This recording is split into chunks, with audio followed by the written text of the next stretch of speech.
Good morning students. आज हम कक्षा 12वीं में पढ़ेंगे बच्चों तुलसीदास द्वारा रचित कवितावली उत्तरकांड से, जो कि हम पहले से ही पढ़ते आ रहे हैं। आज हम पढ़ेंगे इसका तीसरा काव्यांश। अब तीसरे काव्यांश में तुलसीदास जी ने क्या कहा है। धूत कहो अवधूत कहो रजपूत कहो कोई, धूत कहो अवधूत कहो रजपूत कहो कोई, जोलाहा कहो कोई, काहू की बेटी सो बेटा न ब्याहब, काहू की जाति न बिगाड़ न सोई। अब इस काव्यांश में कवि ने जो कहना चाहा है, ये जो है तुलसीदास ने भक्ति की रचनात्मक भूमिका को स्पष्ट करते हुए यहाँ पर कहा है कि राम की भक्ति के बल के भरोसे जाति पाति एवं धर्म के आडंबरों का खंडन करते हुए या खंडन करने का साहस उन्होंने यहाँ पर दिखाया है। और वो कहते हैं कि चाहे मुझे कोई धूर्त कहे, कोई मूर्ख कहे, कोई धूर्त कहे, कोई पागल कहे, या कोई सन्यासी कहे। धूत मीन होता है कोई सन्यासी या कोई मक्कार या त्यागा हुआ। अवधूत मीन भी सन्यासी।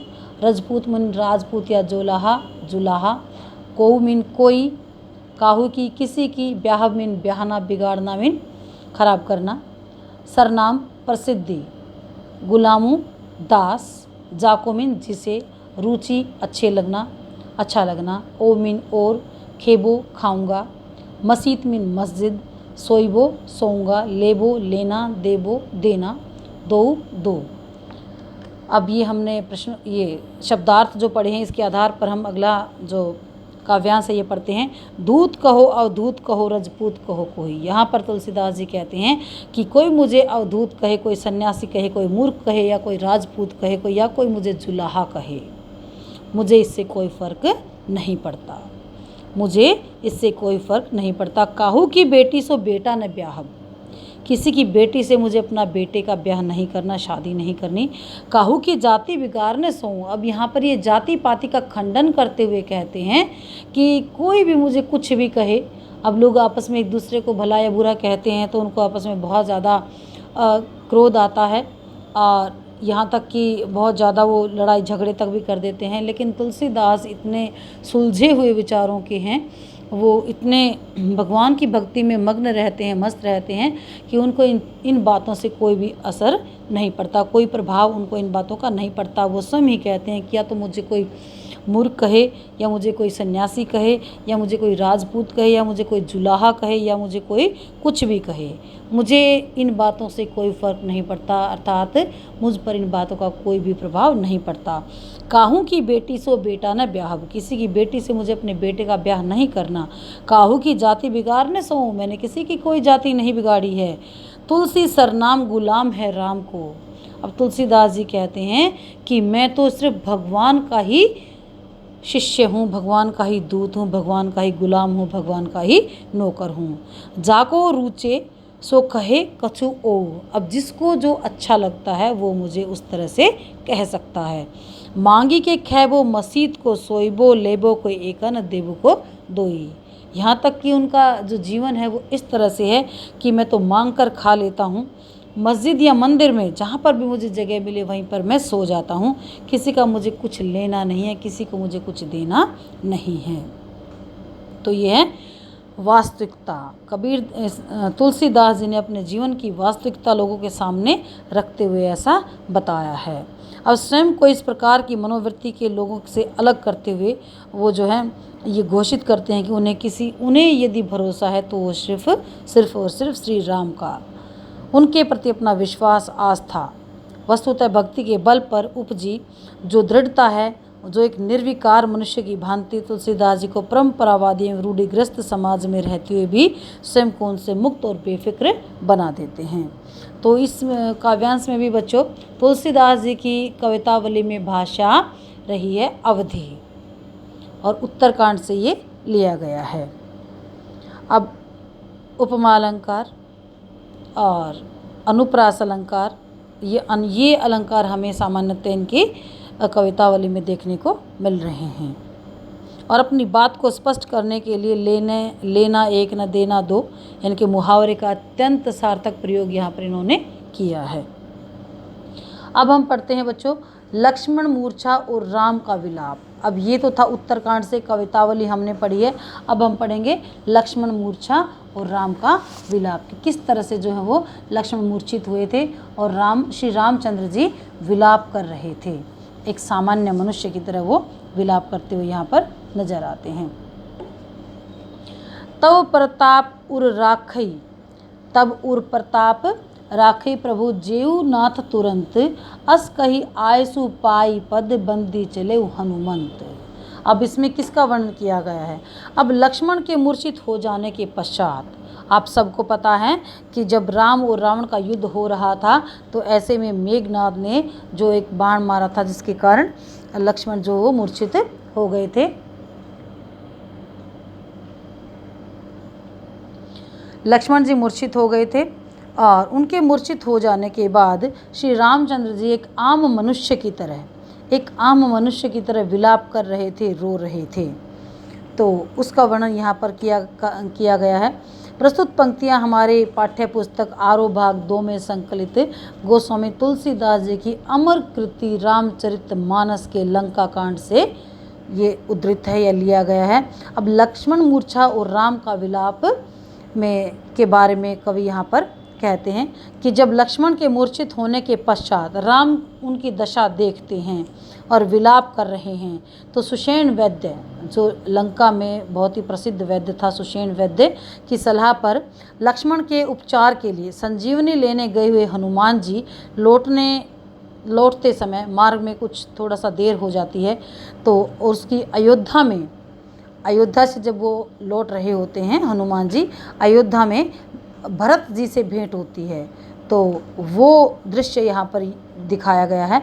हनुमान भरत से कहते हैं, तब प्रताप उर राखे प्रभु जेऊ नाथ तुरंत। अब तब मीन तुम्हारा, प्रताप मीन आपका, तब उर मीन हृदय और राखे मीन रख कर, जेऊ जाऊँगा, नाथ मीन स्वामी मालिक, अस मीन इस तरह, आयसु आज्ञा, पाई मीन पाकर, पद मीन चरण, बंदी वंदना, शील सद्व्यवहार, गुण मीन गुण, प्रीति प्रेम अपार अधिक, मुँह में,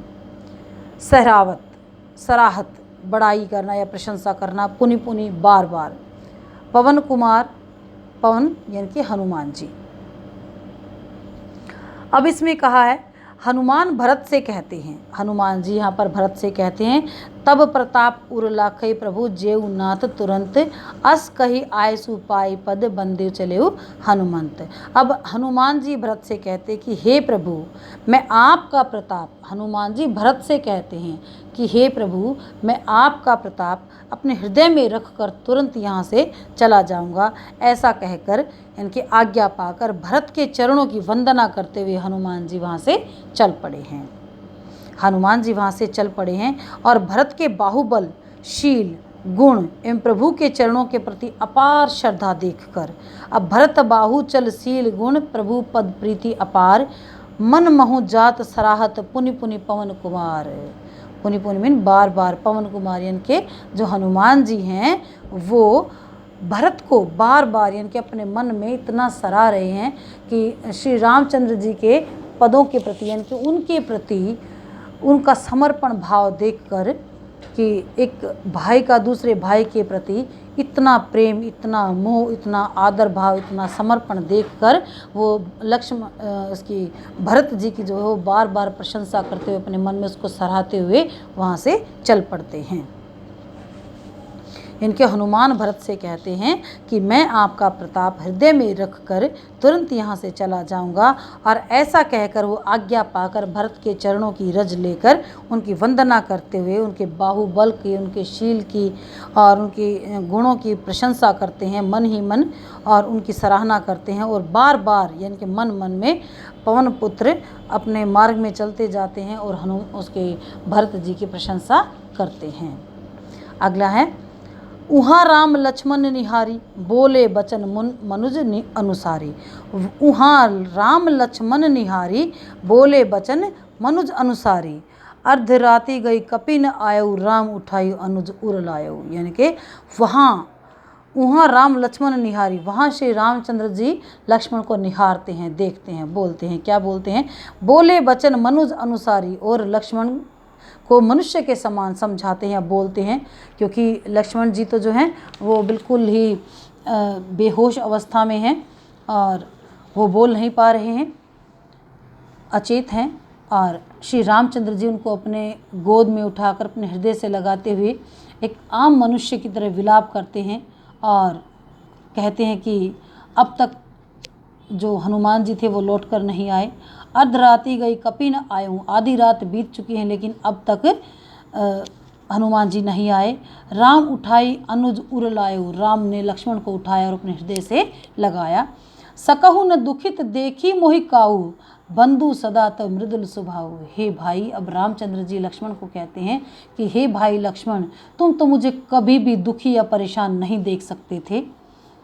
तुम तो मुझे कभी भी दुखी या परेशान नहीं देख सकते थे। और बंधु सदा तो मृदुल स्वभाव, हे भाई तुम तो सदैव ही मृदुल स्वभाव के, यानी कि अच्छे स्वभाव के, कोमल स्वभाव के रहे हो। और फिर आज क्यों इस तरह से तुम चुपचाप लेटे हुए और मुझे तुम दुखी कर रहे हो। मन मही लागी तेजहु पिति माता, सने विपिन हम हिम आतप बाता। मम हित लागी तजेहु पितु माता, मेरे हित के लिए तुमने अपने माता पिता को भी त्याग दिया, यानी कि मेरे साथ आने के लिए, मेरे हित के लिए तुमने अपने माता पिता को भी त्याग दिया। सहु विपिन हिम आतप बाता, और तुमने जंगल के दिन रात को, सुख दुख को मेरे साथ सहा है, तो फिर तुम आज इस तरह से चुप क्यों हो गई हो। श्री रामचंद्र जी एक मनुष्य की तरह विलाप करते हुए यहाँ पर दिखाई दे रहे हैं और लक्ष्मण को बार बार निहार रहे हैं और मनुष्य के समान वो बोल रहे हैं, अपने वचनों से मतलब दुखी हैं, कह रहे हैं वो। अर्धरात्रि गई कपि न आयूँ, आधी रात बीत चुकी है लेकिन अब तक हनुमान जी नहीं आए। राम उठाई अनुज उर लायो, राम ने अपने भाई को उठाया, अपने हृदय से लगाया। और सकहु न दुखित देखी मोहि काऊ, और अपने भाई को वो कहते हैं कि हे भाई लक्ष्मण, तुम तो मुझे कभी भी दुखी नहीं देख सकते थे, लेकिन आज मुझे इतना दुखी क्यों कर रहे हो। तुम उठो और बात करो, है ना। बंधु सदा तो मृदुल स्वभाव, हे भाई तुम तो बहुत ही कोमल स्वभाव के हो। मम हित लागी तजहु पितु माता, और मेरे हित के लिए तुमने अपने माता पिता का भी त्याग कर दिया है और इस जंगल के सुख दुख को, दिन रात को, सर्दी गर्मी को तुम मेरे साथ सह रहे हो। तो इस तरह से रामचंद्र जी लक्ष्मण को कहते हैं। अब आगे क्या होता है वो हम कल के लेक्चर में पढ़ेंगे। तब तक के लिए बच्चों थैंक यू।